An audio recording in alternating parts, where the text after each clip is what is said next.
And welcome back to Truth Hurts, where we expose corrupt politicians and lying corporate media. I'm Jake Duesenberg. We're broadcasting live in Roseville, Minnesota, in the belly of the beast. Joining me, as usual, is none other than Mega Jesse. How you doing there, buddy? Oh, yeah, doing good. We got a lot of interesting stuff to get into today, and great interview, too, so excited to be here. Yeah, and I love how you wear your troll shirt there of George Santos. Oh, yeah. I got to stand in solidarity, you know. They're trying to take my man out. I'm not going to let it happen.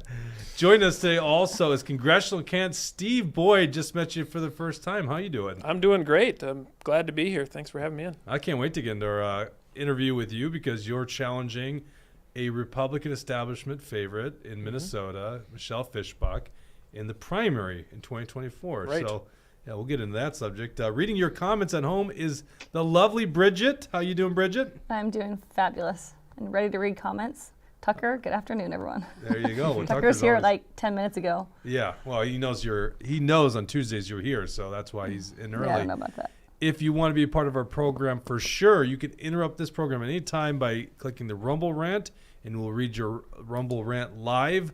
Also, make sure you like this episode so it tells the algorithm to spread it around. Doesn't matter if you're watching on Facebook, YouTube, or Rumble, or listening after the fact, whatever the medium is, just make sure you like that. Tells the algorithm, hey, this is good content. I like this. And I like the Steve Boyd guy they're talking to. I want more of that. That's how we know. If you don't hit like, I'm going to think, well, okay, maybe he didn't do that well on the show. But I'll blame it on you because it can't be my fault, Steve. Please like the show, please. All right, running the dials as usual is Mr. Deep State himself, Dawson. How you doing, Dawson? I'm doing wonderfully. It's a beautiful rainy day in mid-November, Minnesota, and we're cooking with gas today.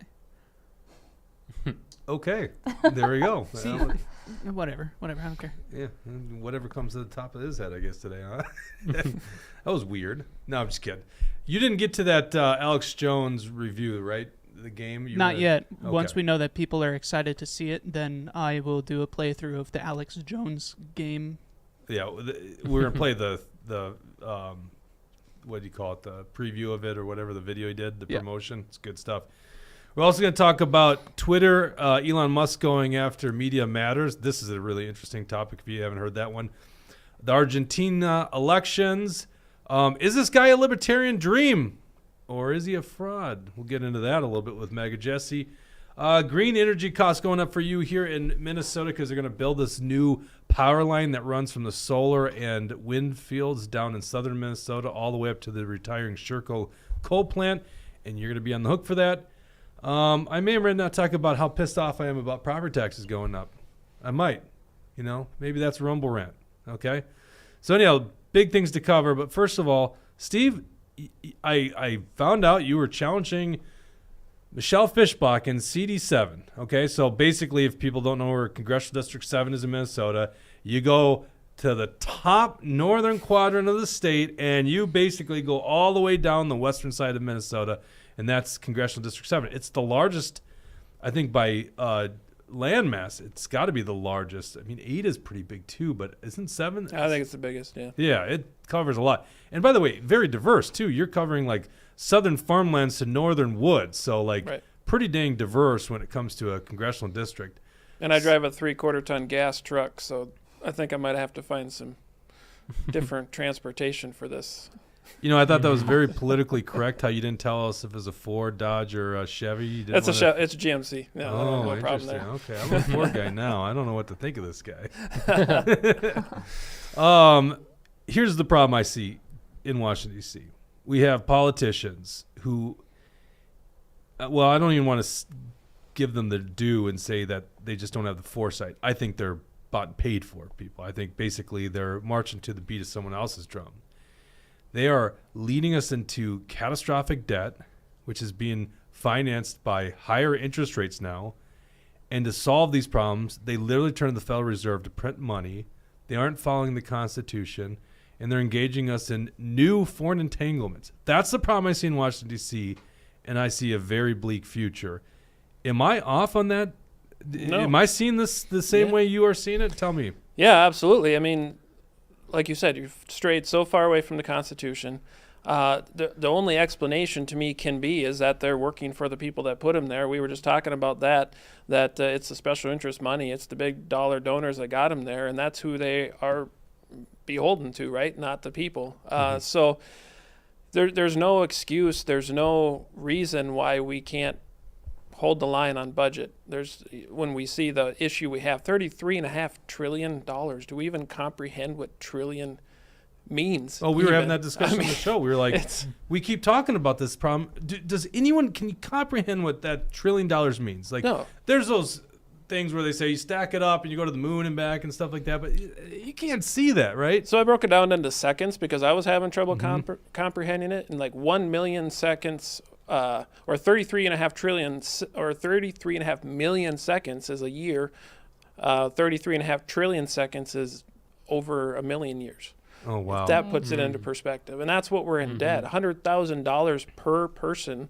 I have 5 kids. We're on the hook for $700,000 in debt. And then we're kicking it down the line again with another continuing resolution. We got our border wide open. We're not willing to stand on that. At least if you're going to do something with that, at least hold the line and say, we got to close the border if we're going to give you any more, continue the spending at these levels, nothing else. The power of the purse was intentional, given to Congress, to the U.S. House of Representatives for a reason, for the balance of power, and they're not using it. Right. I just looked up on usdebtclock.org, debt per citizen, so meaning like your children, $100,433. Debt per taxpayer, $259,103. So I think, I almost said that the per taxpayer is like buying a home, but what home are you buying for $250,000? But it's a half a home in, the suburbs of Minnesota or of the Twin Cities. Half your family right now, you said you have 5 children. So you're over $700,000 right there on the hook for this. These are real numbers. You got to run for Congress to be able to handle that kind of, debt load now. What?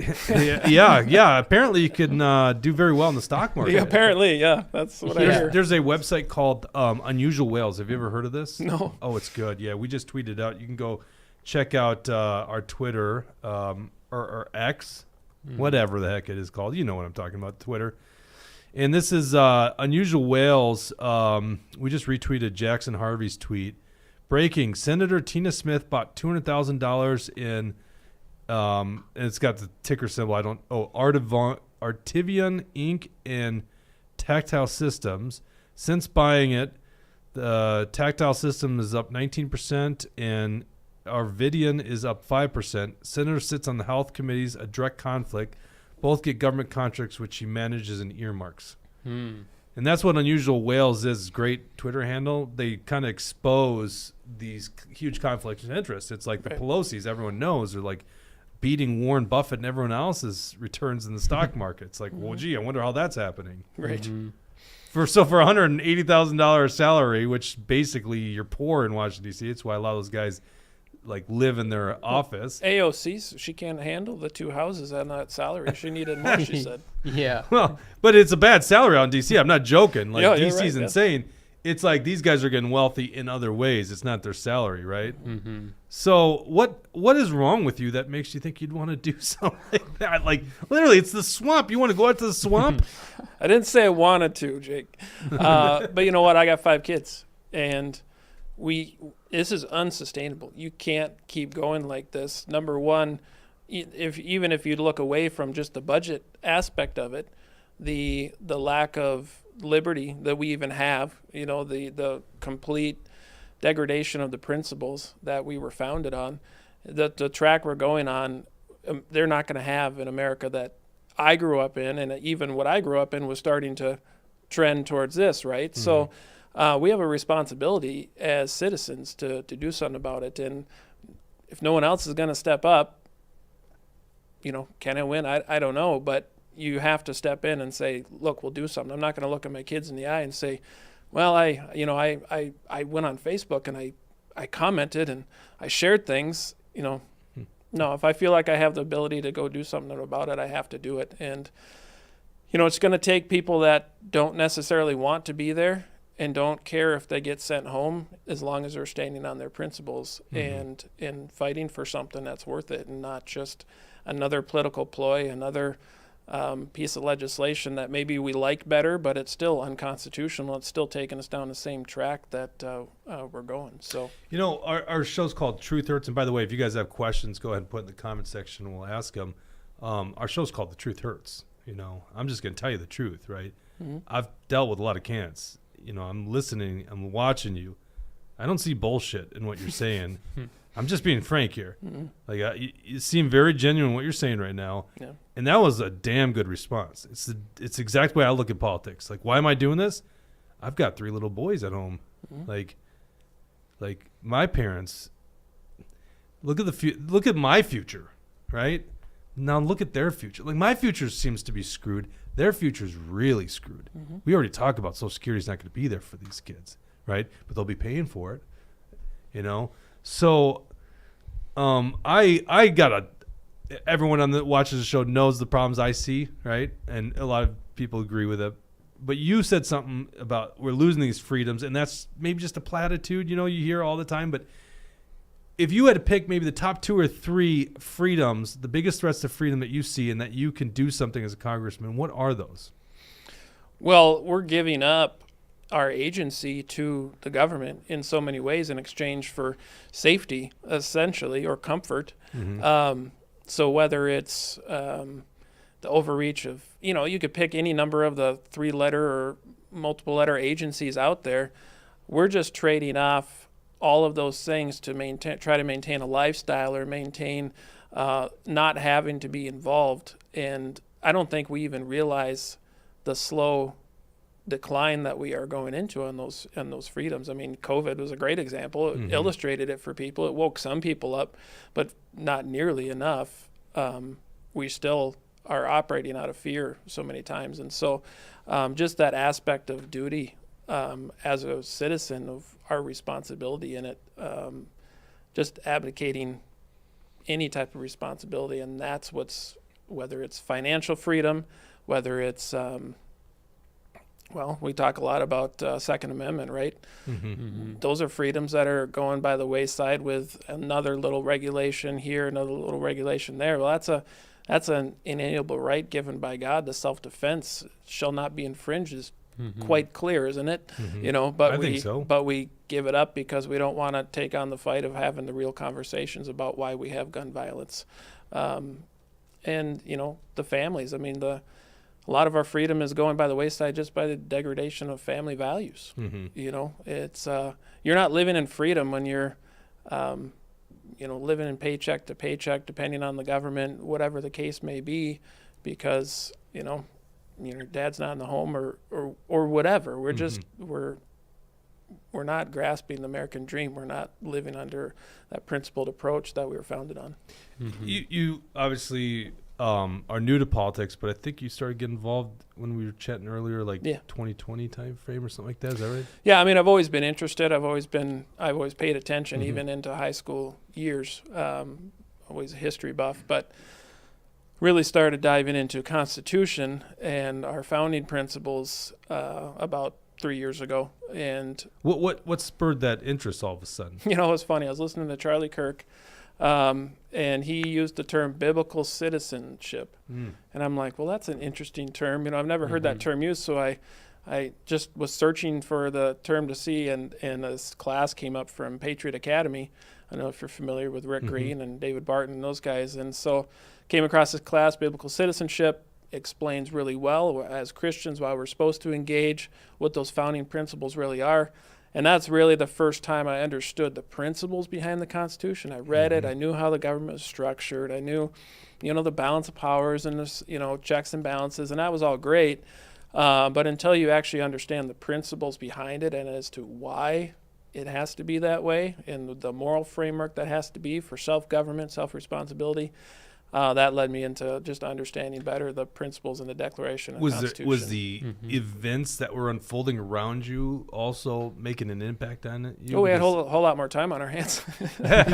No, yeah, it really did. I mean, you see everything going on around you, and you hear things like that's unconstitutional, and you realize, I guess I would say that too, but it's rare when you I even stop hear and- someone say that, though. It's like the You fringe think people about like us that would say something like that, right? right. But and half the people, when they say that, do they even know if it's unconstitutional or No, they have no not? idea. You know, and so then I'm like, well, I need to know if I'm going to say that. I need to know if it's unconstitutional or not, and come to the realization it's not all that complicated. It's really not. You no, know? it's not. Yeah. They And, didn't make it to be difficult. They made it pretty simple. I mean, our Minnesota Constitution actually has a article, and it says that the governor, or actually one person of another branch of government, can't take on the roles of the other branches. It's separation of powers, right? So how is the governor all of a sudden, because there's an emergency, taking on all legislative functions of the government? Right. It was never supposed to be that way. Nope.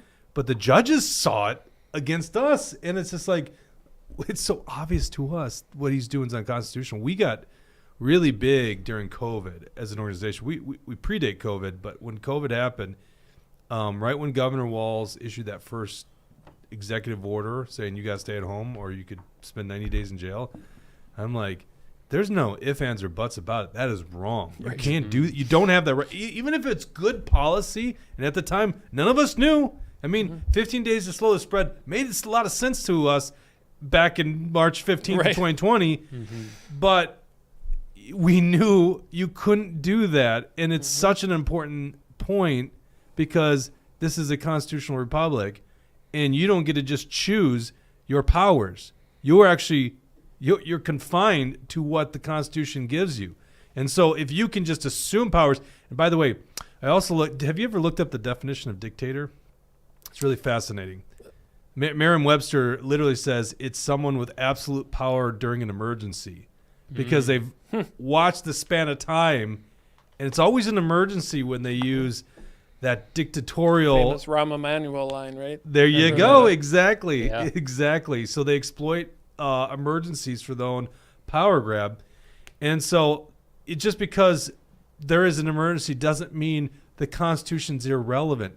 And this is actually a point that we can't even get all Republicans on board with in this state. We had the Never Again bill. I know you're running for U.S. Congress, so this is a state bill, but well, maybe it should be a federal bill as well. Right. But the Never Again bill, meaning you can't throw out the Constitution because of an emergency, right?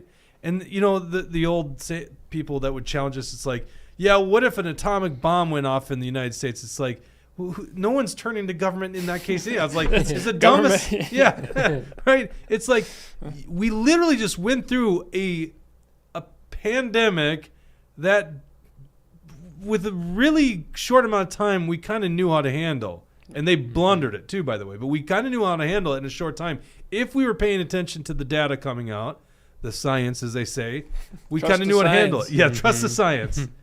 And yet, then we saw them take that power in their own hands. We were just talking about this in the pre-show.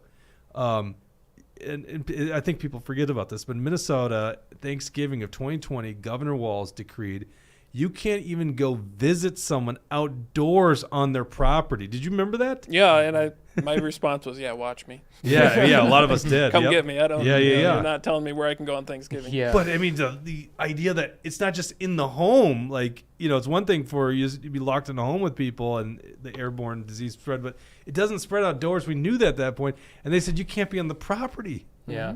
And that goes even further back, July 4th, 2020. So, you know, they were always trying to lock us in our homes. You know, everyone, you're completely right, Steve. People were operating out of fear instead of, you know, doing the hard work of analyzing the data, understanding, you know, how everybody's reacting to it.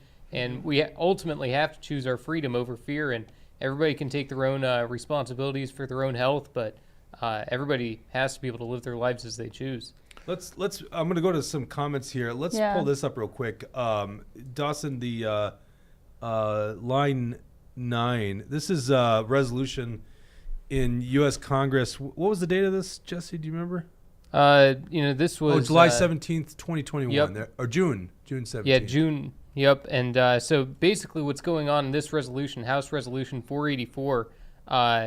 Michelle Fischbach was a sponsor and the writer of this piece of legislation, which protected which protected Pfizer, Moderna, and Johnson & Johnson's profits by fighting to keep their intellectual property rights for the COVID-19 vaccine. So obviously this is not capitalism to allow only 3 companies to be able to produce a medicine.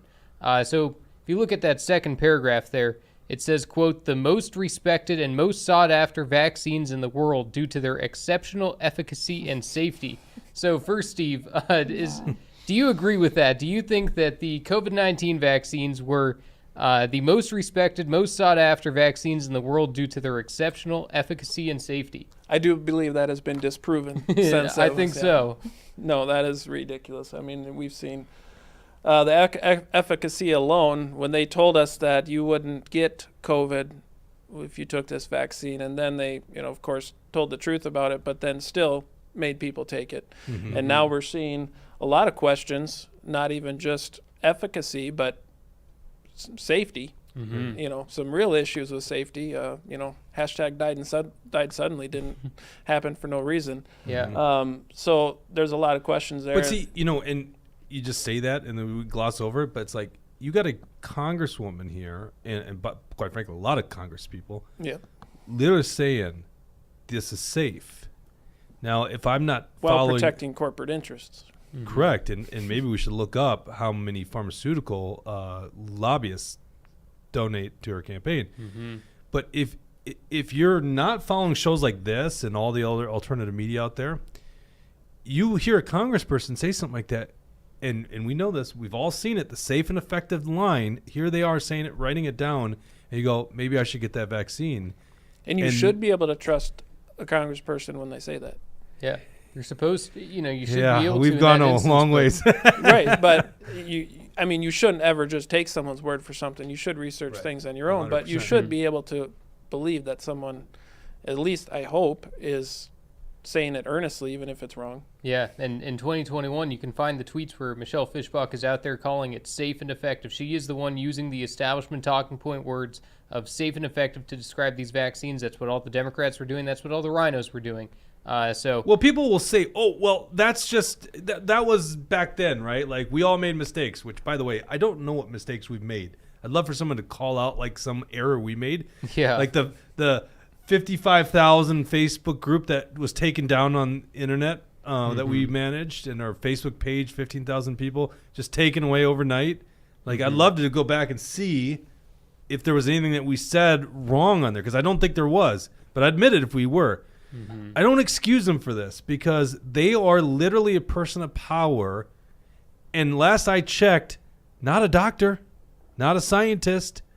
So they're pushing something that has now led to deaths and injuries. And by the way, as I say this, I realize this is probably going to get us kicked off YouTube. So Steve, well, it's a badge of honor, isn't it? Yeah, I guess I won't blame that one on you. That's going to be on me. We have a Rumble Rant. Yeah, $10 from K-Wall for Life says, have you seen the Fall of Minneapolis documentary yet? It's available on the Alpha News Minnesota Rumble page. Have you watched it, Steve? I have not watched it. I was hoping to tonight yet. Okay, good. Yeah, I got to go to the pre-screening, because in case you haven't noticed, by watching it, does this desk look very familiar in that thing? Liz, I gave Liz a lot of crap because she took over my desk one day. This precious desk is like basically, this is like the Oval Office here. How dare she take over my desk? But anyhow, and then also our secondary studio, that's the backdrop for those interviews. So, yeah, go check it out on Rumble. Yeah, I got a chance to see her and Bob over at an event. They were promoting her book, their line and stuff. She's phenomenal. The work she's doing on that. Bob's an interesting guy too, getting to know him. Not quite the monster they paint him to be out in the media. It's pretty funny. Really down-to-earth kind of guy. But yeah, Dawson, if you could pull up that resolution just one more time. There's another section there I want to talk about here. So the third paragraph, it says, quote, intellectual property protections are vital to incentivize innovation. And obviously, in general, I would agree with that statement, but competition is what breeds innovation, and it's not monopolized control of medicine by big pharma. And intellectual property is very important, but should it be afforded exclusively to these big pharma corporations pushing experimental mRNA shots? We want to know the ingredients of the shot, and when there's resolutions like this, all it's going to do is try to bury that information. It's a top-down approach instead of a bottom-up. So what is your opinion on this, Steve? Do you think that Pfizer, Moderna, and Johnson & Johnson should have been given this intellectual property protection so that we, the people, don't get to know what's in these vaccines? Well, I think there's a big issue with not being able to know what's in it. As far as protecting copyrights, things like that. I think that's an important part. But I'm even more concerned with the fact that none of these vaccine manufacturers get any repercussion if something or goes liability, wrong. They're right. completely protected against any liability. I'm more concerned about that and the way it was rushed to market, and the trials, and I mean it was all done. And I mean you can go hindsight and say, well, we didn't know what we were working with. We were trying to save lives, and that's all fine. But now, where's the conversation? Right. To say this is safe and effective before with what you knew at the time, that's one thing. But to not have come out now and said we were wrong, and we have to do something about this, or I was wrong, I'm sorry, I should have never pushed this, or whatever the case may be. Either you still believe it, or you're not willing to make the apology, and you have to in that situation. Yeah, and once again, I just go back to it's like one of those things. I don't know if you can apologize. Like, listen, I'm a Christian as well, so I do believe in forgiveness. But I do also believe you can make mistakes that mean you should not serve in a certain position again. And this is one of those mistakes. You use your position of power to tell people something was safe and effective, and it turns out it's not. And now many, many lives have either ended or severely dampened by that vaccine injury. We've had a person on this program that had a vaccine injury from, I think it was the Moderna one. So it's just one of those things where I can't, you can apologize, but I think that tells us you shouldn't be serving in office anymore. Right. And where we should be having representatives standing up during that time when people that are trying to get other options out there and other information out there are getting completely shut down, lives ruined. Where were our representatives? Where were the people that had the platform and the power saying this isn't okay? There has to be dialogue on this. It's one thing to have the narrative that to take the vaccine, but you can't completely suppress any other options that are safe. Options for people to explore just because you want to keep an emergency use authorization. So there's so many aspects to it that were just wrong across the board, and we should learn from. I'm not sure that we have. No. But but those of us who saw what's going on need to make sure we're alert. Yeah, we the people's health needs to be the priority, not these big pharmaceuticals profits. It shouldn't be about Pfizer and Moderna and Johnson & Johnson making more money. And it just shows me that, that's where Fischbach's interests are. And it's nice to hear that, your interest is about we the people trying to make sure that these vaccine injuries are taken care of. And that's really important to hear. That's the kind of issues that, someone in your district, a very red district, that's where you need to be leading on. Right. All right, well, let's free go enterprise. I mean, Oh, let's go to the Rumble questions we have here. a question from Brad Ganser. He says, why do you think you can win? Because I think people are sick of the way things are being done in Washington, and they're wanting someone that doesn't have anything in the game other than wanting to stand on principle and actually do what needs to be done. I don't care about money. I don't care about power. I care about this country, and that makes me extremely dangerous to people that are there currently. And I think people are seeing that. They're tired of it. And if I can, the challenge will be getting in front of enough people and counteracting the money. We're going to have to raise money. We'll probably never raise as much as she can. But if we can get in front of people and engage more people into the process, because we have to. I mean, we can't, even with what I want to do, it's not going to last if we don't actually turn back into a republic again. But if we can do that, I think we can win handily. Nice. Okay. Other comments? North Other questions? Minnesota says Alpha News, A4L, and Minnesota Gun Rights fighting daily for Minnesota. Keep up the good work. Well, thank you, North Minnesota. I don't think we have any specific questions anymore right now for Steve. Oh, really? Yeah, I don't think so. They're letting you off But the hook, Carol isn't Hexum chimed in on Facebook, says Steve is a good man. We need people. We need good people in government. Nice. Okay. Let's go into what I would consider a hot topic right now. And we haven't discussed all the issues, so I'm kind of curious where you stand. I mean, we've got this Israel-Gaza war going on. We're how many weeks into this thing? We're over we're like, 6, 7 weeks into it now? Yeah, I think about 2 months. What should America do here? I don't think Israel needs our help to defeat Hamas in this. I think our role, as it should be in a lot of these things, as showing strength, should be making sure no one else gets involved and it doesn't turn into a big conflict in the area, just by a show of strength. People talk about funding, they talk about all these different things. Well, the first question, and especially when it comes to funding, should be, do we even have any money? Which the answer is no. So, maybe a form of a loan, whatever. I'm not in the room for those conversations, but Wouldn't that be interesting if we're a creditor? right. But Israel has every right to defend themselves against what's going on, and Israel's been an ally for many years. But that doesn't mean that people like Lindsey Graham and stuff get to start salivating the moment there's a conflict that we can maybe get involved in. So what you just said to me says that you see the neocon part of the wing that's okay. Yeah. Because there's a lot of people that will talk good about the Constitution, but then it's like you get into this war and they just basically forget about us not having a humble foreign policy, not getting these entanglements overseas, and requiring a constitutional declaration of war. There you go, right? Literally, you want to talk about the powers of the Congress? That's one that literally is theirs for a good reason, because if you can declare war and then lead the troops, you're a king. That's why we had that separation of power, and it's like, well, as long as the president does it within 60 days, it's like, what? That's not how it's supposed to go. Well, we just had Veterans Day, right? Yeah.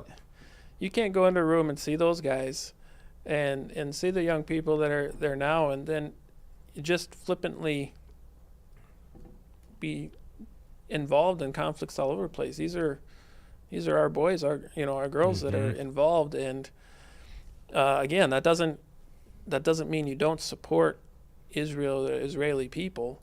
If someone came in and did that to us, we're gonna respond, right? And they have every right to respond to that. But I think it doesn't just automatically get to be, neocons jumping on and getting excited. Yeah. Of these candidates right now running for president, Nikki Haley certainly represents that wing pretty obviously. Yeah. Do you lean one way on the candidates? To me, there's only two options. DeSantis and Trump. I mean, there's outside of that, there aren't any. You just hurt Mega Jesse's feeling by I saying know, that there's two options there. I figured, but I think they're kind of cut from the same cloth in as regard as more constitutional America First type things. Everyone else, I mean, thankfully Pence dropped out. I was starting to feel bad for him. But I haven't figured out Vivek yet. Nikki Haley. Again, it's just establishment. We just can't keep doing that anymore. So, and additionally, I think that you have said that the 2020 election was stolen. Is that right? Yeah. Yeah, and so. that's all right. Now never, we're off on YouTube. That's for allowed sure. on YouTube. Remember, they changed the rules on that one. That one's allowed on YouTube. Well, now we know the headlines for Fischbach is election denier. No, well, that's already been out there. That's Star important. Tribune already covered that. We're all good. Yeah, but I just got to say, that's a hard thing to go out there and say, and a lot of these Republican politicians, a lot of them know there's a lot of fraud that's out there, but they just don't want to. They don't want to talk about it because they think it delegitimizes our elections. But we have to be honest with the fact that there was some crooked things going on in the election, and I appreciate that you're out there at least saying that, because people need to call that out. Well, you can't look at the evidence and say there isn't at least questions that need to be investigated. Like, I can't say for certain what the vote total was, but there's enough questions there that people refuse to address. That I'm concerned we're going to keep repeating the same problems because we are running from those. Right. You look at the issues. mail-in votes, you look at the changed election laws in all these different states, you look at the Dominion machines, there's lots of questions, and, at the very least, we deserve a true investigation. And we know it. for a fact now that they suppressed the Hunter Biden story that, for everyone's viewpoint, would have made a difference in this election. And it wasn't just the social media companies acting alone. It was 51 intelligence officials saying it's Russian disinformation. It's the FBI going to social media companies and telling them to suppress that story. Knowing that happened, how do you not say the election was stolen? The federal government, the deep state, literally stole an election by manipulating the most consequential news story in that election cycle. Well, and frankly, you could even say somewhat legally stolen too, because all the election law that was passed, maybe it doesn't add up if you go find all those other issues, which I would still say, but if you add in everything that was changed in some of these states prior to the election with mail-in, different things like that, where it wasn't even done correctly, I mean, it's just Right. Big advantage to the Democrats, no doubt. Yep, Right. and Fischbach, instead of investigating our election, instead of doing anything meanwhile worthwhile of the time, she's going after. I know Israel's the number one issue right now, but the number two issue is George Santos, and Michelle Fischbach. She's on the ethics committee for those who don't know, and the ethics committee voted unanimously to refer George Santos to the DOJ on November 16th, and the next day, the Ethics Committee Chair, Michael Guest, put forward a resolution to expel George Santos from Congress. And on the previous expulsion vote, Fischbach voted present, so she wasn't willing to take a stand either way, as did the other members of the Ethics Committee. When in doing so, that makes it easier for that resolution to pass. And luckily it failed, but it's going to be voted on again. And since Fischbach has already voted present and in support of referring Santos to the DOJ, some people are thinking it's likely that she might vote to expel him and take the GOP majority from 8 people down to 7 people. So, Steve, what's your opinion? I mean, George Santos, of course he's a liar. I've been reading through the Ethics Committee report. Just like any other politician, he's a liar. If we were to hold them all to the same standard, we'd have 10 Congress people left in there. that sounds like a good idea right there. Right. So in your opinion, do you think that this is a good move for Fischbach? Should she be trying to lower the Republican majority, even if it's Santos? You want that extra vote just so you have more cushion room to pass conservative legislation. What's your opinion on what she's doing here? Well, you probably won't like my answer. That's all right. I think we have to actually start having some integrity and holding people accountable, even if it's not fair both ways. Someone like Santos, and I don't know all the details of it, but playing the politics, just doing the, well, it's our guy, so we're going to try to let it slide thing. It's not working. We've been doing that for years. Now, Well, I you like can your do- idea of holding everyone accountable Sure. and wiping it out and starting over. That's not a bad idea, but it's just, I mean, yes, we have to pass conservative legislation, but frankly, we're not doing that anyway. And I guess my question would be, is he actually even going to vote for actual conservative legislation anyway? Right. So, Well, vote for Republican bills, whatever Yeah. the hell that means right now. well, yeah, that might be a difference between But then conservative I and guess my next Republican. question then is there a way to hold him accountable without expelling him? Well, Is there some kind of other alternative? I is mean, you what could I'm asking. censure. Mm-hmm. There's some different things you could do. I guess I back it up to say how in the world did he get there in the first place? But Yeah. I mean, now you're left with a problem because we didn't take on a responsibility that we should have had in the first place. Now we're left with a problem we got to mop up, right? And so there's another illustration of what the problem we have going on there. So Right. I don't know if I have a great answer for that. If there's another good way to do it, I think he's probably pretty ineffective in general now, Probably. just because of everything that goes on. So All right, I'm going to interrupt this because, quite frankly, of all the important issues out there, and Jesse asked the dumbest, most irrelevant question on the planet. It's important Who gives to a me. crap about that lying politician? My God, well, he's got the Jesse. shirt. So I know.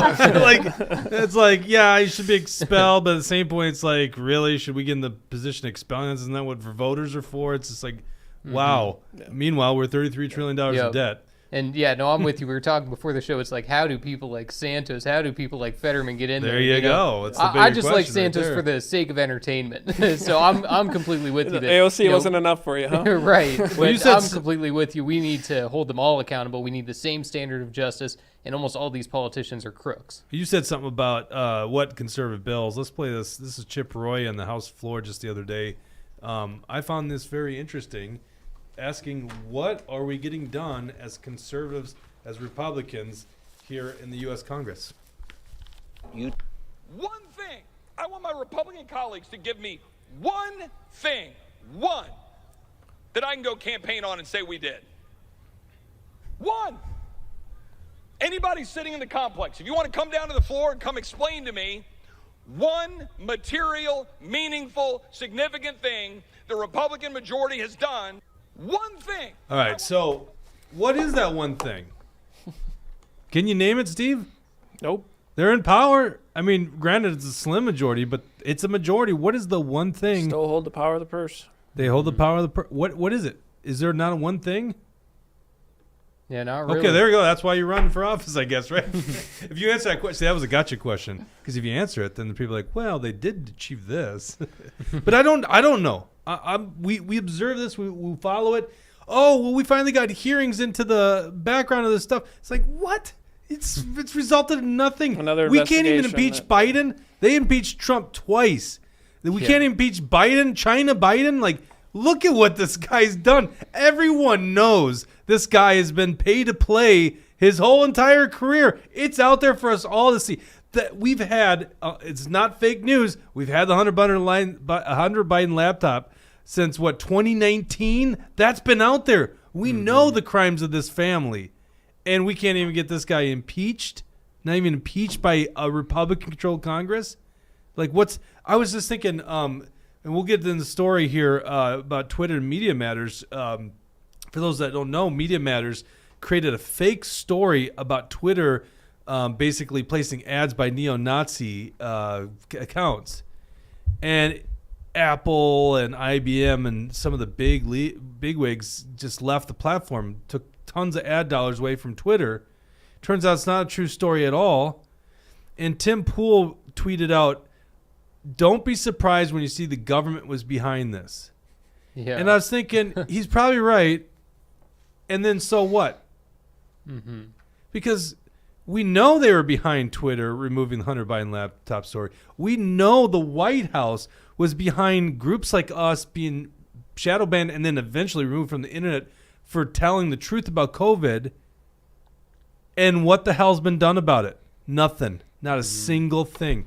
At this point, I think in Trump's presidency, Junior had been basically subpoenaed or at least called to Congress to testify multiple times. Mm-hmm. And we just pretend like this Biden family is doing everything above the ground, like above the book, like on the books, right? It's ridiculous. Yeah. And so Chip Roy's right. Name one thing. We can't name it. I remember, I got a little story for you. When I think it was 2018's election cycle. Yeah, it was when I moved to the house I live in right now. New congressional district, but also new legislative district. And the current sitting rep, Republican, running for re-election, comes to caucus night, and she gives her speech. In her speech, her big achievement was getting a pro-life license plate in Minnesota. And I'm just like, who here is motivated by what she's saying? And I'm not trying to tarnish her as a person. There's just no accomplishments because when Republicans were in charge, and they were for the last 2 years, they did nothing. No control of spending. Government grew, I think, 9% back then. More debt taken out. One thing. So let me ask you this, Steve. You get to Congress, and you're going to take on a leadership role. You know, I don't know if you'll end up as high as Matt Gaetz' leadership role or maybe a leader in some other way. But what's the number one thing you want to do in that role? Well, first thing we got to do is seal our border. Mm-hmm. You know, you can't even have a country if you can't have a border, right? You don't even have a country. So first thing we got to do is, hopefully by the time I get there, that's taken care of. But you know, it's not. So what are you going to do to get that done? You're one congressman. Right. So, you know, the thing is... It's a tough question, huh? Well, the reason it's a tough question, though, is because the Republican line has always been, we need more majority so that we can pass legislation to actually affect the culture and get things done. Right. But it's never enough, right? It doesn't matter what majority you get. It's never enough. There's always an excuse, Senate. right? Oh, we don't have the Supreme Court. Right. Yeah. So we have this backwards mindset that we pass legislation to affect culture, and that's how we'll get this change. Democrats figured out a long time ago that you change the culture, you change the hearts and minds, and that's going to affect everything on the legislation level and make it stick. So we can be there, we can fight, we can stand, we can push people, put them on record as to what's going on and try to influence legislation. But frankly, we're going to have a dual purpose of spending a lot of time back here at home, actually getting culture change, getting hearts and minds changed. So when we actually have conservative legislation we can pass, it actually sticks, because otherwise it's not going to stick. Because, take abortion, for example. I'm pro-life all the way, moment of conception. But if I got a law passed tomorrow, which isn't possible, but let's say I could, to completely ban abortion, did we fix that problem? No, absolutely not. No, because you still have, in Minnesota alone, 12,000 women that either have a perceived need for an abortion or a desire to have one. You have a value of life issue, right? So it would never stick. You're gone. That administration's gone. Everything's getting switched. And we see this all the time. Even when we get things through, the next administration comes in and it completely gets flipped on its head, because we didn't get any fundamental change, because we didn't get the people to come on board. So when it comes to the budget thing, we can't get a budget cut. We can't get spending cuts if people are still got their hand out looking for their, benevolent king government to supply their needs. Well, I like what you're saying. So if I get this right, you don't look at your leadership role as what you achieve up in the halls of Congress, but what you do when you come back to the district and getting the people and the culture changed. Well, it's going to take both, but I don't know if you're looking for huge legislative wins from the angle that we're going to have to take in. I don't know that we can get those immediately, because we're so far gone. I think you can bring light to things. Anytime you shine light on the darkness, you're going to illuminate something, right? But putting people on record, hopefully you have people there. If you have enough of us, the Chip Roys and the Matt Gaetz and those guys that are willing to fight, if you get enough exposing things, you get other people that have come along. I think there's a lot of politicians that they're taking the temperature of the room to see, because they're legislating to the next election, not to what's right, true, and good, right? So if we can make it popular, if we can make the Constitution and the true good government popular again, we don't necessarily need to switch all 435 seats. We just need to make it popular enough that some of the other people come along too. So I think just holding the line, things like, defund the DOJ while these investigations are going on. Propose that. Why isn't anyone even trying to do that? It should be their leading thing. Let's go to Rumble and see if we got any questions. Mike Geller says they all spend more time investigating their behavior instead of actually benefiting the people by addressing any issues. And then when you asked him that question, what would be the one thing? Debbie on Facebook says, ask Kevin McCarthy. He gave a whole list he would have answered with. Say what? She said, ask Kevin McCarthy. If he had been asked that question, he would have had a whole list. Oh, yeah. Oh, yeah. No kidding. But yeah. But no one's asking Kevin McCarthy anymore. Yeah. Nobody's asking McCarthy anything anymore, Nobody cares. Kind of hurt by that. Yeah.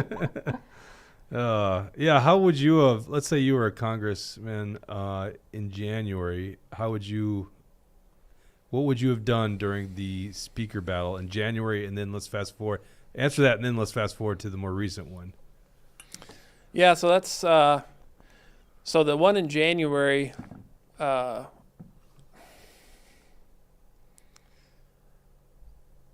McCarthy certainly would not have been my pick. You know, I don't. There's about 20 so that decided to vote against him. Yeah, I think 21. Yeah. So are you one of those 21? Oh yeah. I mean, you got. You just don't know who it would have been, but you just. Well, I mean, Jim Jordan seemed like a good option. I mean, I think Mike Johnson. I mean, he talks like I talk. And of course, back in January, no one even knew who that guy was. What a Mike Johnson was, right? I think Byron Donalds was a big name that emerged. Yeah, Jordan, Byron Donalds, obviously. I think would have been. I mean, but yeah, I'd have been. Would you have been? Holdouts. There's eventually 3 holdouts in the end, or something like that, or some that went present. Would you have been the holdout to the? I guess you know what I'm gonna. I'm gonna draw that question because basically why he ended up winning the speakership is given promises, so that's quite a hypothetical for me to throw at you without that. It'd have to take an internal negotiation for you, Yeah, but you would have been one of the 21 originals that were against him. Let me ask you this question. Then it comes to the removal, and you only had, I think it was 8. Yeah. Are you Are you number 9? I wasn't quite sure in that process what their plan was. Mm-hmm. That was my only question. Like, I loved the fact that someone was finally standing up for something, Yeah. regardless Rare, of how huh? unpopular it was.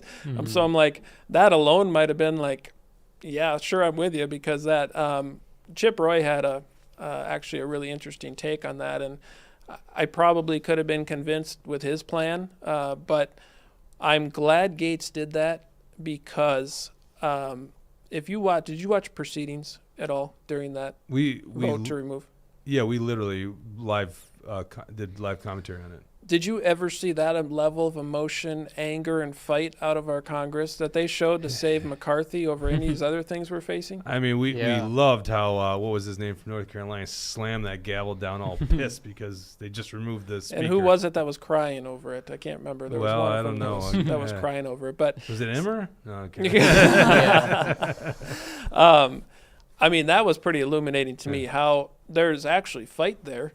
Yeah. We haven't seen it on, things to do with sealing our border or saving the future for our kids through, Very good budget point. legislation, Yeah. different things like that. So, but it's clearly there when one of their own is under fire, and we got to save the office. Literally, the office. That was part of what they were fighting over, was who got the office. But so that part he was earned it. It's owed to him, don't you know? right. Yeah. So that part is what really stood out to me. And, the result, I'm not thrilled with the first line of business, the continuing resolution. I'm glad he released the January 6th footage. Everything Mike Johnson says lines up with what I want to see there, so I'm willing to give him benefit of the doubt there. But what I can't stand now is they're all saying, well, we lost 3 weeks, that's why we didn't have a budget deal ready. Were you locked out? Right. Why couldn't you continue to work and have something ready? Like, Yeah. that's not an excuse. You've It's still got a ridiculous. job to do. Yeah. And why wasn't it done earlier in the year? You knew the budget battle was coming. Right. I mean, I don't know how much of that ends up on Mike Johnson, because No, he wasn't that the- just mean yeah. in general, like But that's It was 100% more on true. McCarthy for not bringing these votes up. They only Right. did one of the single subject bills in the meantime, and then says, okay, we got to push this continuing resolution. So, yeah, I mean, you're right. did It we should have not been know we going on had a for budget months to in do? advance. Yeah, exactly. Bobert cried? I think that's. She was the one crying? I don't know about I that. think Brad's joking, probably. Yeah. She was doing something in the back. Yeah. Brad's being. it was probably Brad. Liz Cheney. Oh wait, Yeah. Yeah, oh wait. Uh-huh. You're gonna stick around for the show because we got a lot of topics. But before I forget, website. Where do people find more about you? yeah, www.boydforhouse.com. Check us out there. Boydforhouse.com. We got Facebook, BOYD. BOYD. There you go, yes. right on his shirt. Too easy. Yep. Oh yeah. Let's nice. talk about this Twitter and Where's it? Media There we go. Matters story. This is fascinating. So basically, Media Matters comes out. Media Matters, progressive leftist. I shouldn't even say progressive leftist rag.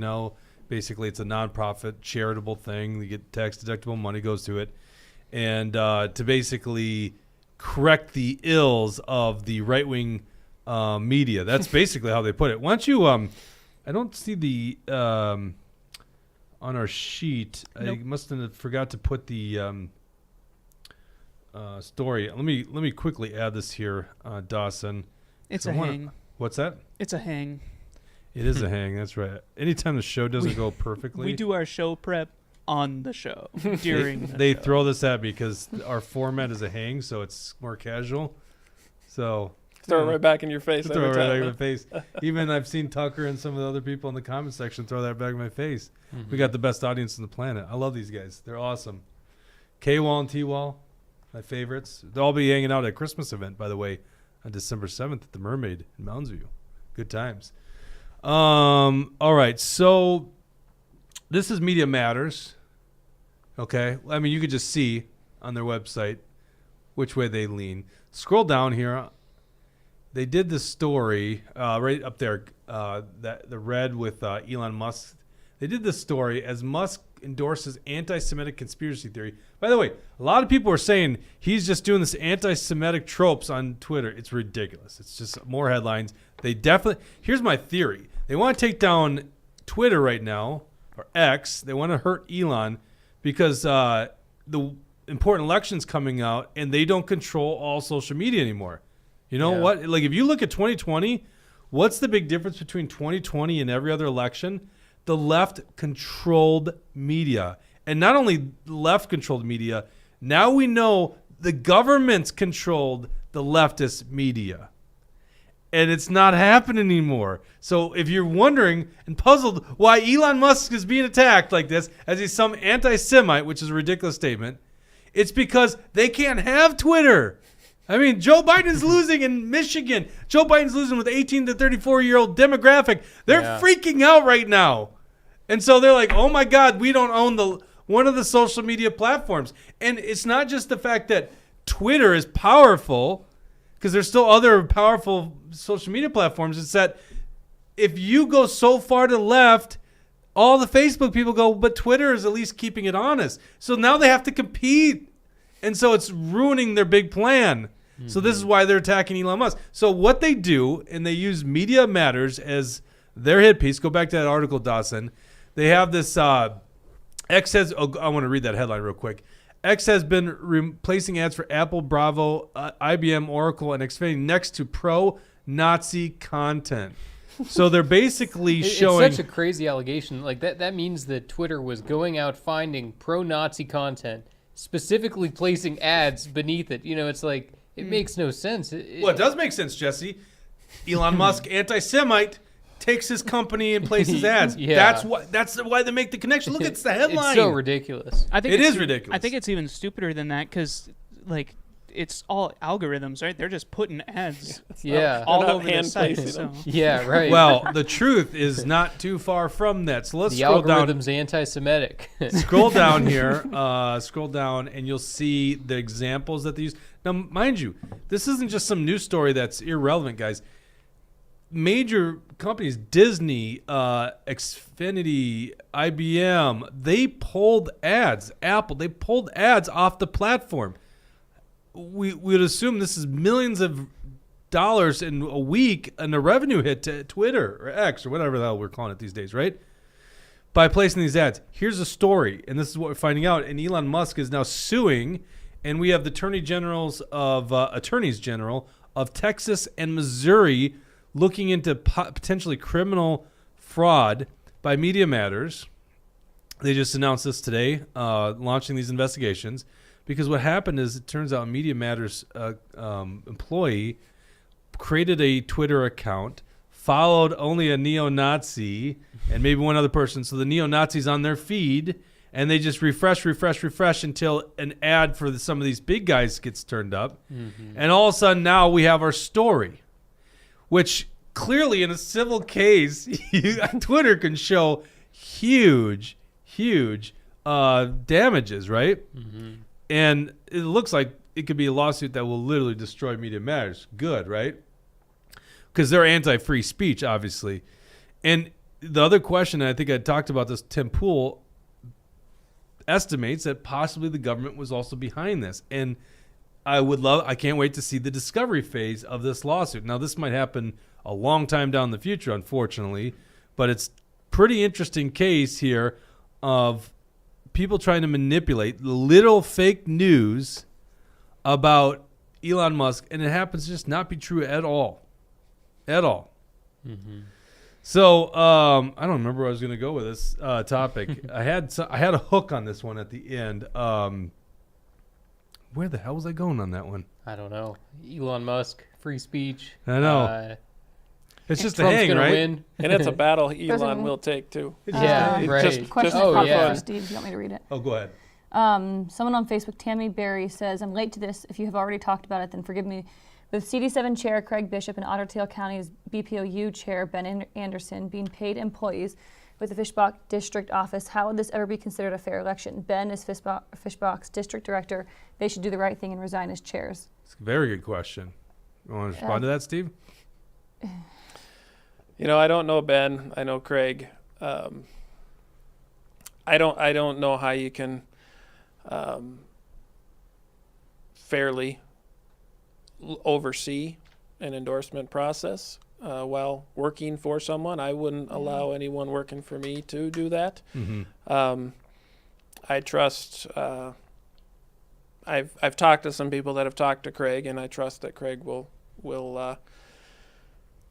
recuse himself when needed from those processes. So we'll keep an eye on it. But I don't think we should be having employees of candidates running things that are part of the endorsement process. But we have this mindset in Minnesota, especially that we don't ever challenge people. So usually it's not a problem, right? So we've created this narrative that the primary doesn't exist for a reason, and that we just wait until there's an open seat and wait your turn, and it doesn't really matter what's being done by the person in there. So it'll be interesting to see how it plays out. It will be interesting, yeah. Do we have other comments? Razzle Dazzle about Fischbach. What's that? Razzle Dazzle says, Fischbach Liberty score is better than Emmer's, 83% versus 69. Can you run in CD6 instead, Steve? Well, if only we can make good changes by a voting record.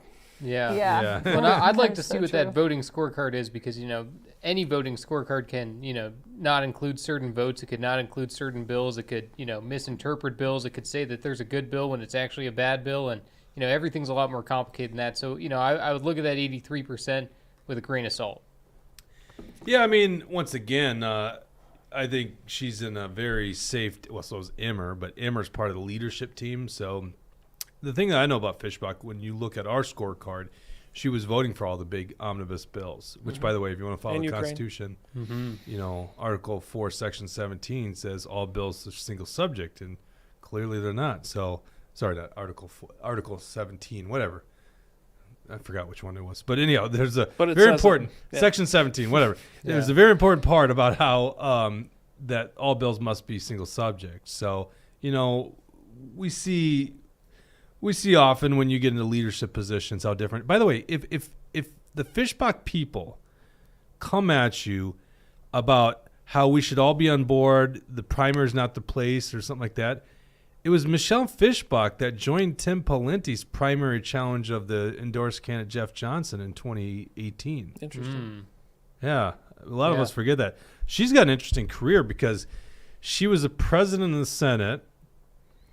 So they kicked Tina Smith up to the Senate, and so or the U.S. Senate, and so there's a gap. So she becomes lieutenant governor of Mark Dayton. That would be a funny hit piece on her. And she was Mark Dayton's lieutenant governor. But per the Constitution, she ended up. That was another funny thing. She didn't accept the position right away because it would have given the Democrats majority or a 50-50 of the Senate. It came into play. It was a really interesting time. So they kept her in the Senate, so the Republicans still had the majority. Not that it really did anything because they're a bunch of weaklings. Yeah. But anyhow, then after the Senate adjourned, sine die, she became lieutenant governor until she ran as the lieutenant governor candidate for Tim Pawlenty, challenging the endorsed candidate Jeff Johnson in the primary. So really, they can't they're probably going to do it, and they're going to go around saying it, but that's like her record of actually going against the endorsed candidate. Yeah, I don't think I would list lieutenant governor from Mark Dayton on my resume. Yeah, probably if not. I was, but it's there. It's touted. Well, it would be a funny hit piece, although it's a little facetious because obviously the story behind it. All right. What do we got here on comments? Wish Mike that on my wish list. Yeah, he says media right. matters should remember that integrity matters. That's right, exactly. And Tucker goes on to say media matters should have remembered that they don't matter. Yeah. Yeah, they do. Yeah, I can't remember. I was going to conclude on something. I just completely left my hair-covered computer. Let's go to Argentina's elections. Tell us what is going on I just threw in there. a quick video. I actually got it from Tucker in the comments there. But so this is just an interesting video. What he says he's going to be doing, the new president of Argentina, or the president-elect at this point, Javier. So this is just a quick little video of him showing all of the different governmental agencies that he is going to abolish if he becomes president. I assume you're talking about this one? Yep. Okay. Ministerio de Cultura, afuera. Ministerio de Ambiente y Desarrollo Sostenible, afuera. Ministerio de las Mujeres y Género y Diversidad, afuera. Ministerio de Obras Públicas, afuera. Aunque te resistas. Ministerio de Ciencia y Tecnología e Innovación, afuera. Ministerio de Trabajo, Empleo y Seguridad Social, afuera. Ministerio de Educación, adoctrinamiento, afuera. Ministerio de Transporte, afuera. Ministerio de Salud, afuera. Ministerio de Desarrollo Social, afuera. Se acabó el curro de la política. ¡Viva la libertad, carajo! So I am excited to see what this guy's, going to be, because there's different people out there saying different things about him if he's actually. Well, no, going tell to, people what they're saying. Well, Do some you know people the controversies? Well, I know it depends on what people. Some people are just saying things, but Look at it, he's already protecting him like I know, Trump. he's already- This is very interesting. no, I'm It's impressed by interesting. this guy, and anybody who's calling themselves an anarcho-capitalist, I can't imagine that they're going to be a fake libertarian. I'd imagine that guy is probably pretty hardcore. So it's interesting that Argentina has been pushed to this place where libertarianism, that's kind of an American ideology. The libertarian type of way of thinking, it comes from our country. So to see that the spirit of freedom is alive and it's traveling to other countries, where this Javier, he was on the campaign trail with a chainsaw. He was having a "Don't Tread on Me" flag. He was out there pushing an American philosophy onto these people, demanding that they get their freedom. And we'll see how much he is actually able to do. His party only has a couple of members within their Congress. The opposition party is the one that controls it, but it shows that the people of Argentina were so fed up with the system, they're so fed up with the socialism, that they're willing to vote in some guy who is a acclaimed anarchist.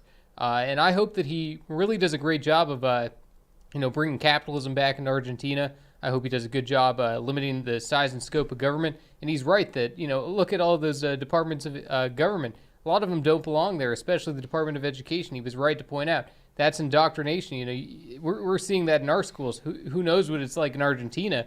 But if they have a socialist government, of course they were pushing that socialist Marxist, cultural Marxism across to their students. So this is one of the most exciting things. I've never seen a libertarian elected for president. So it's a good test for the ideology. I think that there's going to be some ups and downs with this guy, but I'm interested to follow it, and I'm excited to see what he does. Well, let's go to base Minnesota with the person that actually wants to take the other side. Go ahead. Says, so a pro-Zionist member of the World Economic Forum who promotes a digital currency is considered base now. All right. How do you I respond don't to know that, Jesse? where. Well, the word Zionist, I don't know if that's what I would ascribe him as. He seems like he's pro-Israel. Does that make someone a Zionist? I don't know, because it seems like he kind of has a position where it's, of course, they're allowed to defend themselves, and it doesn't seem like he's the one trying to say that he's going to supply weapons to them or anything. The World Economic Forum, I haven't done enough research. I've seen that he shows up on the website sometimes for them. That's always something that you have to be skeptical of. If you're, having someone show up on that globalist website, you have to look at them kind of sideways and wonder, what is this all about? He was listed as some kind of economist for them, so maybe he was a part of some of those meetings. I don't really know. It'd be interesting to find out. But I don't think he's any kind of globalist sellout, but, considering the fact that he was listed on the WEF website, that's interesting to know. But the WEF puts out people's names on there to tarnish them. They did that with Vivek Ramaswamy, which, people can still discuss that, whether he's a fake or not. Tulsi Gabbard, some of these others. So I think the World Economic Forum is, they put people on that list that good and bad, mainly bad, but we got to be skeptical. So we'll see. I don't mind being wrong about this, Javier, but I'm excited. There's nothing wrong with that. Well, I don't think we'll know until he takes office and does some things. So Yeah. it is interesting. It was a socialist country, basically, so it is a different direction. Mm-hmm. We'll see. I have no idea. I'm concerned about the hair. Yeah, I know. right? It's hard to trust him. And the What is it? chops. What is it with world leaders? Boris Johnson, Trump, this guy. Yeah. Like, what is with the hair? They probably Right. look at Trump and like, that's leadership. We got to follow that. Uh-huh. KWall for Life says, turns out people don't like 140% annual inflation in their country. Right. Mm-hmm. Exactly. Yeah, they got a real hyperinflation problem Yeah. in Argentina. Speaking of high costs, let's go to this story, actionforlabor.com. This was on Friday. They're building a power line. This is a new project Excel's taking on. And the reason for this, and if you scroll down here, you can see the actual map of it. Once again, actionforlabor.com. You can check this out. By the way, while you're there, go get your tickets for the Christmas event on December 7th. Not January. December 7th. I'll pretend like I know when Christmas is. This is the possible routes for this new power line that connects. I mean, I think a lot of you guys know if you travel southern Minnesota, you see all those wind turbines. There are going to be a bunch of solar fields going up in there, connecting that to basically where the Sherco coal power plant is in Becker, and then bringing that down to the Twin Cities for power. The price tag is doubled, according to the Star Tribune. It's now about $1.14 billion, a cost that will actually go to you and me, right? Excel. And by the way, let's just be honest. The corporations, these big corporations, they knew the direction that our lying government officials are taking. First of all, let me ask you this, Steve. Well, how do I ask this question? I was going to say, is global warming real? It's like, yes, the Earth is warming. Okay, so what does that mean? So let me ask you this: is man-made climate change a serious threat that needs to be addressed by Congress or by basically any government? To the extent they are now, no. I think it's climate change. Climate's been changing and fluctuating since the beginning of time, right? Do we have to be good stewards of our land? Absolutely. We can't just destroy our land and our resources. So there was a responsibility in that. But as far as what they're claiming as to what's going to happen in the next, they keep pushing out the goalpost, right? When it doesn't happen. But it's all a base to just pass policies that create more control for a government, and frankly, they're trying to take it global. So no, what they're claiming as the threat from global warming, I think, is a complete fraud. Right. Okay. Well, a lot of these corporations, they see the way and the direction that government's going, and so here's this from Xcel Energy, just like you're saying, who was behind the carbon neutral by 2030? Xcel Energy. Well, and Xcel that's what I was Energy was gonna 100% behind, that 2030. There's government credits in it. Absolutely, and also, they're the only ones that can compete in an environment like that. You won't see any kind of small businesses opening up to compete in the energy industry. And it's such a stupid idea to see a solar power line. I mean, that's one of the worst ideas I've ever heard in my life. And to say that it's going to be an effective use of energy and recruiting energy and everything in this state, I don't think so at all. I think it's going to cost way more. It's worse for the environment to make these solar panels than it is to burn coal. So. Looking at everything on its face, I think that, it's almost like these Democrats just want to destroy America and want to destroy our independence for energy. And, we're going to be completely reliant on China to buy all these solar panels. I think the entire thing is such a scam, and I hope that, something can be done to stop it. Well, we've relied on innovation as a country to build what we have, right? So innovation is good, but if those things can't stand on their own 2 feet, they don't deserve to stand on, to be utilized. That's free enterprise. Right. Again, I know I keep using that term, but we're trying to resurrect it a little bit. Yeah. Well, and plus it's going to be another cost that we all bear because, this is $1.14 billion project gets passed on to us as consumers, right? And a lot of us are consuming Xcel Energy. Yeah. Not a lot of other competing choices out there. Yeah, no other choice. Yeah. Right. I got to bring this up here because it's just pissing me off so much. It's like everything's going up in price these days. Luckily, gas is temporarily going down. Luckily, right? And by the way, if gas goes down to 3, yeah, I know, right? Down to 3. I said this, like, if it goes down like $2, under $2, that means there's a massive global recession, right? There's so much money that's been printed up. Those prices of gas and oil are inflated because of the increased money supply out there. So for it to drop down would mean that you have a global drop in demand, right? You have an oversupply, so less economic activity. So, in some ways, you almost don't want to see gas go down for that very reason. You want to see gas go down because we rein in the money, the excess credit that we created. So all these prices are going up. The one price that doesn't matter if it's going up because the market says it's going up is my house. I'm not selling my house. I like where I live. I love my neighbors, most of them, especially you, Amber, if you're watching. You usually do. I love that neighbor. Some of them, I don't know, buy it. No, I'm just kidding. I love where I live. I'm not going to sell my home, but I just got my new, I don't know what they call it, the tax proposal for 2024. And my home value went up by another $50,000. Well, lucky you. Right. If I was to sell, which, by the way, who gives a shit if you sell? Because now I'm going to buy another house at an inflated price with a worse interest rate. There's a lot of people in my demographic that are just stuck. They're stuck in homes because they can't afford to buy a mortgage at a different rate. But anyhow, I looked it up because we had another big increase. In the last 3 years alone, my property tax assessment has gone up 40%. And in the same breath, in this little letter I get from the county, about the property tax estimate, while they assess the value of my house by 40% more in the last 3 years, they have the audacity to tell me, but the county has reduced rates in Washington County for the last 7 years. Mm-hmm. I'm like, you increased what you perceive the value of my home, so I pay more even with your stupid reduced rate. Yeah. Like, am I stupid? Do I not know what's going on here? Like, everything in my life, and you got 5 children, so I shouldn't be complaining to you. I'm complaining to you two. I got 3 children. It's tough to have children these days. It really is. Everything's going up. And it's like the one little preview you would think you could get is, I'm not selling my damn home. Why are you taxing me? Why are you assessing it more so you could tax me more? I personally, like, the old trope in the libertarian movement is taxation is theft. It is. It literally is theft. That's just theft. You determine the value to be more, and you tax me more on it. That's ridiculous. I haven't sold anything. Sorry. Anyhow, green energy. Let's get back to green energy.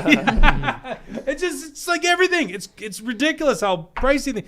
I don't like McDonald's, but with the little kids, you go there. It's crazy. Someday I'm going to say to my grandchildren, I remember the dollar menus. No, I'm going to say that to my children right now. I remember the dollar menus. You would not want to see what it cost me to take my entire family to McDonald's. When you got teenagers too, don't you? Yeah. Well, I'm going to guess. I bet you it's $80. Yeah, if they get. Yeah. Because my family is close to 50. Yeah. And we're For still in the McDonald's. chicken nugget and You're better off going cheeseburger. you were before, but you're better off going to a local diner.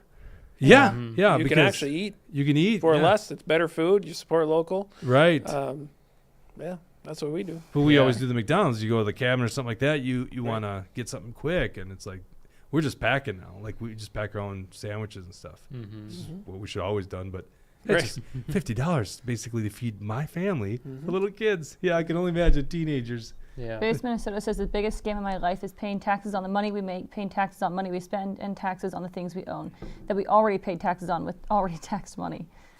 Mm-hmm. Oh my gosh. Yeah, I saw a comment from Tucker too that he was talking up hydroelectric energy. I'm 100% with him on that one. That's Oh, the yeah. one renewable energy I'm 100% bought in on. So that's good to see that me and Tucker are always on You the same guys are on page the same anyway. wavelength. Yeah, well, I wonder if Tucker's against nuclear like you. Yeah, maybe we'll have to Yeah, find out. Jesse's afraid That's that all every you, nuclear power plant's going to blow up or something like that. Yep. I don't know.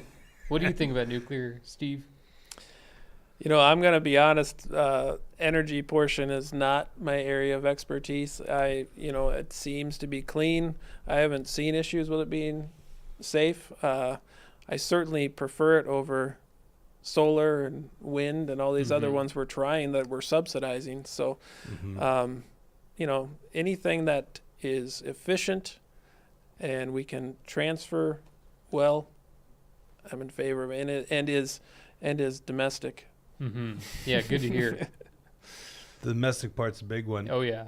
T-Wall, McDonald's in Norway isn't a fast food restaurant. Yeah, that's true. It's funny. It's like in when a you- lot of places, though. It's not as Yeah. much. Mm-hmm. Hey, you're the Like- world traveler, Bridget. Not really, I wish. What But do you mean? I think when I was in hold Ireland, on. What do you mean?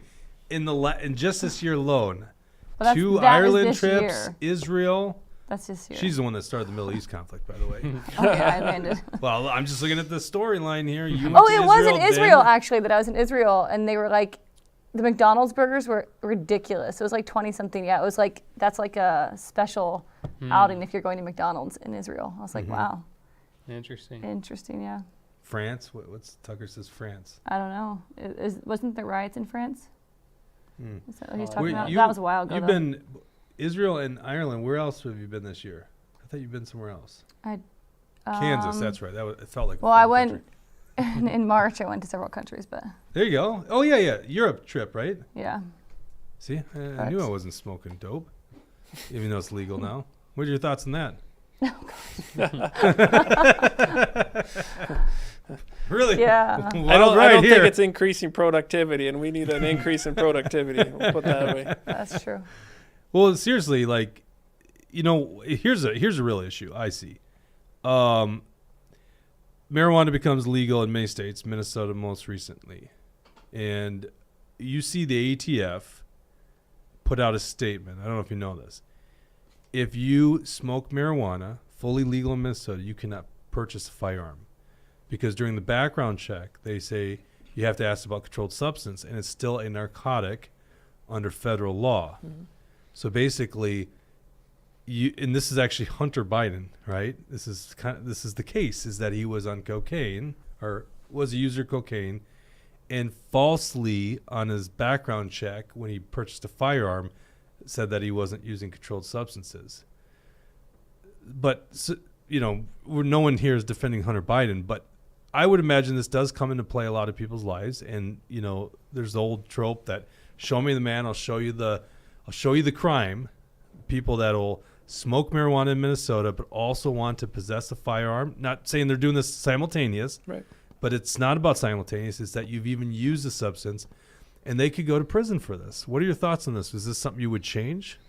Well, it doesn't seem to, when you have the federal laws not lining up with the state laws, and it's a complete mess. I don't think a lot of people even know what they can do and can't do. Mm-hmm. So, I mean, I'm not in favor of legalizing it for recreational use. I don't think we know enough about how to measure it, how to, you can't pull someone over and do a roadside sobriety test for marijuana.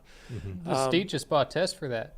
So apparently they're going to try something out. We'll see, because I Oh, thought they the figure exact something same out? thing. Yeah, because I thought, I've never heard of that, but apparently they just bought 100 tests, $500 a piece. So we'll see if it ends up working. They're saying they're going to test it out for results and effectiveness and whatnot. So we'll see if that ends up coming about. But apparently they're claiming they got something. Now we'll see. Well, I guess my question is more focused on, the Second Amendment, the right to keep bear arms shall not be infringed, and yet apparently if you smoke marijuana, it can be infringed. Right. It seems to be incongruent with the constitutional, the law of the land, basically the supreme law of the land. Right. Well, if they're putting marijuana in the same category, they're legalizing it because they're trying to put it in the same category as alcohol and different things like that, Mm-hmm. right? Saying, what's the difference? Mm-hmm. Then you're gonna have to probably apply it to the same standard. Are you say someone can't because they drink alcohol? They certainly shouldn't be using one while drinking, right? Mm-hmm. Yep. But that's why when you get government involved in things that they don't need to be involved in, shall not be infringed, right? It just gets convoluted and none of it makes sense because there's too many layers of bureaucracy. I'm going to press you on this, okay? Mm-hmm. So it doesn't look like I'm just giving you an easy interview here. Just happened to come across this issue, but it is one that I think is very important. Would you, if the vote was coming before you, vote to repeal whatever law that created that that barrier here that says that you cannot own a firearm if you use marijuana? Well, it doesn't seem to make sense. So without knowing the full details of, the data behind what they're talking about, I mean, ideally, I think I don't know. I mean, this is something you just put up there. Did you even know about this issue? No, I didn't know about that specific find issue. it here. So, I'll be honest with you. Despite doing, whatever firearms I used to own and lost in that boating accident, which is really tragic. I've had to do the background had to do the background checks in the past, and I totally forgot about that little provision. And then of course the Hunter Biden story makes it very obvious because this is one of the things that he did in the plea deal. Dawson, I'm dropping it on line 15. This was an article we did. Let's see. Back in May 31st, Minnesota ATF chief agent says marijuana users prohibited from owning guns despite state pot legalization. So they got on this real quick because they're like, "Oh man, we've got to make sure people understand you can't smoke marijuana." Like, I don't have some big desire. I've never actually smoked marijuana. Okay, Me neither. I use a much safer drug, whiskey. That's the way it really gets me about legalized pot. It's like whiskey is far more dangerous. Okay. But anyhow, I don't smoke marijuana, and then I'm like, mostly just because what's it worth? It's not worth it to me to break the law, right? And then it's like, if there's any desire for me to use it, I definitely wouldn't do it because even though I don't own any firearms anymore because of that boating accident, I would hate to lose that right and that ability, right? Mm-hmm. So this is in a press release from the special agent in charge, Jeff Reed, and this is a quote: "The Federal Gun Control Act of 1968." prohibits any person who is an unlawful user or addicted to any controlled substance as defined by the Controlled Substance Act of 1970 from shipping, transporting, receiving, or possessing firearms or ammunition. That seems to be an infringement on a right to keep and bear arms. So if this provision of the 1968 came up in Congress, or just the whole Federal Gun Control Act of 1968 came up, where would you vote on that? Well, like you said, it shall not be infringed. So, I mean, I'm always going to err towards not having all these lists of regulations to be able to own a firearm. Mm-hmm. They weren't meant for hunting. They were meant to protect yourself from a tyrannical government, ultimately, right? So, I guess I haven't thought about it from the aspect of a controlled substance like marijuana. So I don't want to give like this definitive answer, be the politician who says, "Oh yeah, I'm going to do this," and then when it comes down to it, be like, "Well, I don't remember what I said." I think there. you can. You know what I mean? Mm-hmm. I think you could do both. I think you could say I'm not for legalization of marijuana, right, but still say you can't have an infringement on the right to keep and bear arms. Right. I think those two things can be in sync. But I don't think that can be in sync. And I'm throwing this at you. Literally wasn't thinking of bringing up this question. This just came up. And I'll send you this article. It's like, but how can you say shall not be infringed, and at the same time, and many would say this, right? Mm-hmm. Oh, but it's that damn marijuana. We can't have that. And so, that person's right to keep and bear arms shall be infringed. It's like, what? That's crazy. And then where does it stop from there? 100%. Where does it stop from there? Yep. And that's the slippery slope we're in, right? We got a couple minutes left. Let's go back to comment section. Any comments or questions, and then we'll end the show. Tucker just says, shall not be infringed is very clear. And then Dad of 878 says, random question, what is everyone's favorite Thanksgiving side dish? So nothing that is. Oh, shoot. We were going to have our list of how to navigate politics at the dinner table. Shoot. Hey, Dawson, pull up. You did not. What's that? You did not. What? Hey, Oh, shut up.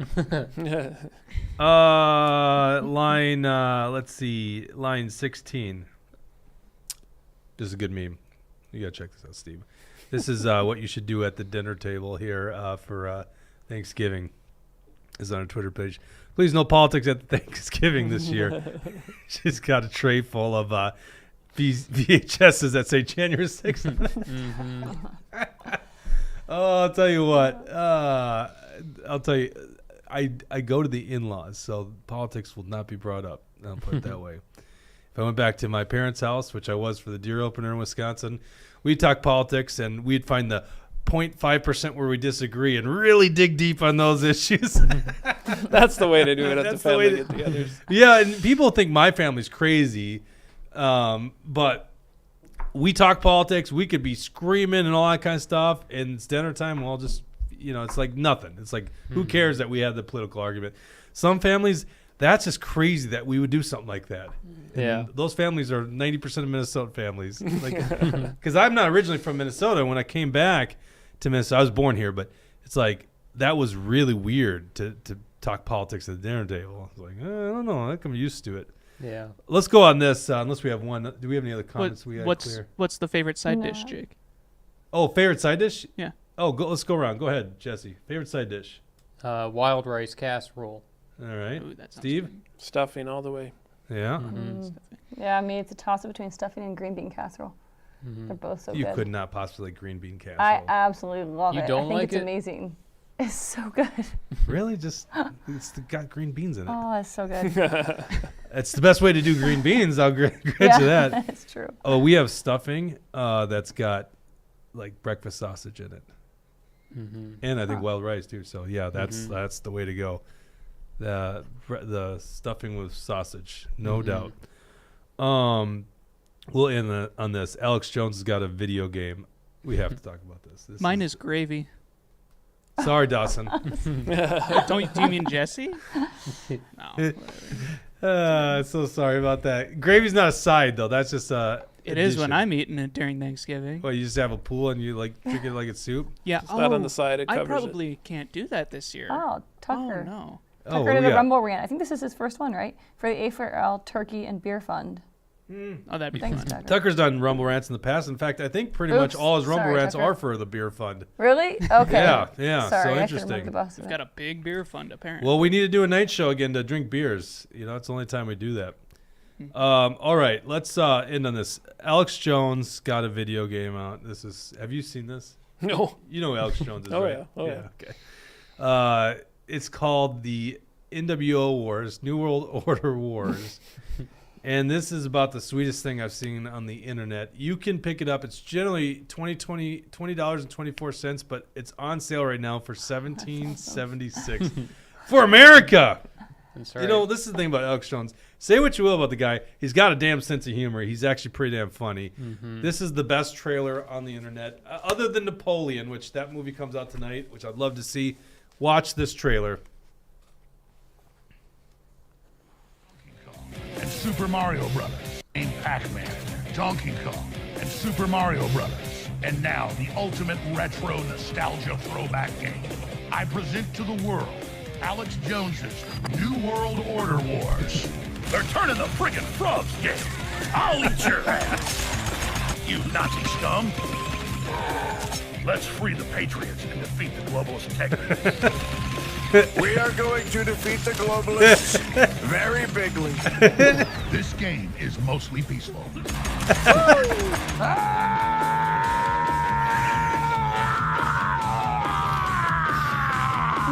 I'm going to lower the world's population. Oh, big deal. I'm taking you down, rapist. I did not have sexual relations with that saxophone. Download it now at AlexJonesGame.com because, as we all know, anything badass gets censored. I'm not joking. I am probably going to pay for that and play that over Thanksgiving, you know. And then I'm going to bring it up at the dinner table. Yeah. So, have you guys been playing the new Alex Jones game? Yeah. It does look like he's got kind of that old video game style, like, you know, the Donkey Kong, like he was saying, you know. So, Yeah. it does look it looks like, you know, probably pretty simple formatted game, but I mean, it still looks pretty dang cool, you know. Yeah. If there was a vote to release the Epstein client list, would you vote yes for that, Steve? Absolutely. There we go. We got the definitive answer. That's all we need to know. Website one more time for people, Steve Boyd. BoydForHouse.com. BoydForHouse.com. It's been a pleasure getting to know you. This Yeah, is thank you. This was fun. Yeah, I wish you were just down the street. Fortunately, you're over there in Western Minnesota in CD7. So, where are you going to be anytime soon? You got any events coming up?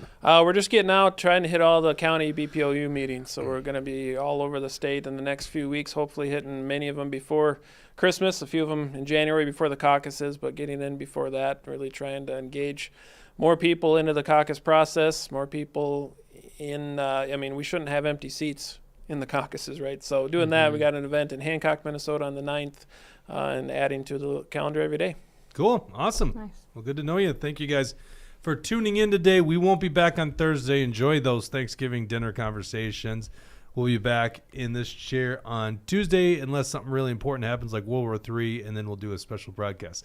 So thank you very much. Have a happy Thanksgiving. And I'll tell you what, I am grateful for all of you guys that are tuning into the show. You make it happen. So thank you so much for the Rumble rants, and thank you for the people liking this. And I can't wait to see many of you guys at our Christmas event on December 7th. Take care.